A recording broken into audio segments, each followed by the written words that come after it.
Secretary of State, in the no-deal Brexit, the UK will leave the pet passport scheme, and at the moment owners have no guidance as to what will be required of them afterwards. So first of all, could I ask how many pets are taken from the UK to the EU every month? We don't know how many pets are taken from the UK to the EU because of the pet passport scheme, but we do know that in 2017, 314,261 pets entered the UK on approved routes. That doesn't include pets from the Republic of Ireland, because we have a common travel area for pets as well as for humans across the island of Ireland and the United Kingdom.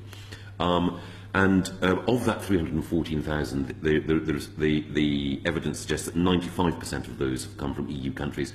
So if you presume, broadly, it would be the case that around 300,000 pets will probably have gone from the UK to the EU. In the technical notice that we published about pet transportation, and in the associated documentation, there are essentially three statuses that a country can have with respect to the EU and pets. You can either be a listed Part 1 third country, a listed Part 2 third country, or just an unlisted third country. And listed Part 1 countries are countries essentially that the EU is satisfied do not have the risk of rabies. And by definition, that would be the UK. Now, it's within the EU's gift to confer that on us. So the next question is just how many additional official vets would be required to enable all of these pets to travel if a no-deal Brexit resulted in the UK becoming a listed country under the pet travel scheme?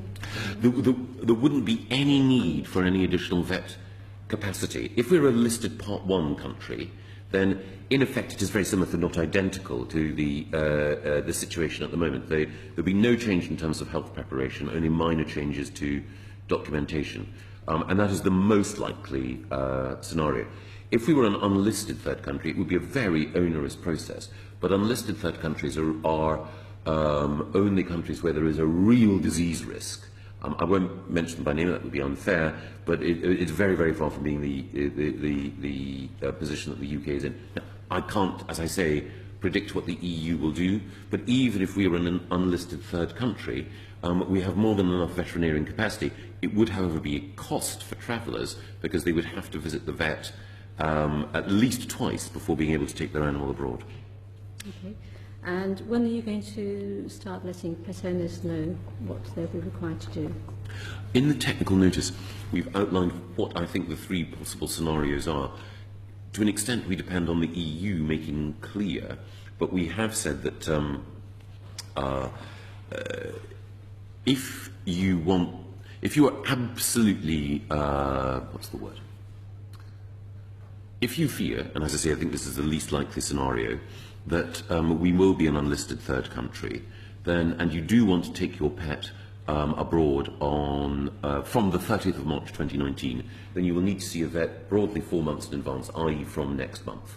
And we have communicated that, and we will communicate that again. As I say, this is the least likely scenario, but if you wanted to be absolutely certain that you could definitely take your pet abroad and you were worried about the worst possible scenario and you were taking your pet abroad, for example, during the Easter holidays, then you should see your vet. It's a relatively straightforward procedure, but you should see your vet in order to make sure your vaccinations and so on are appropriate in November.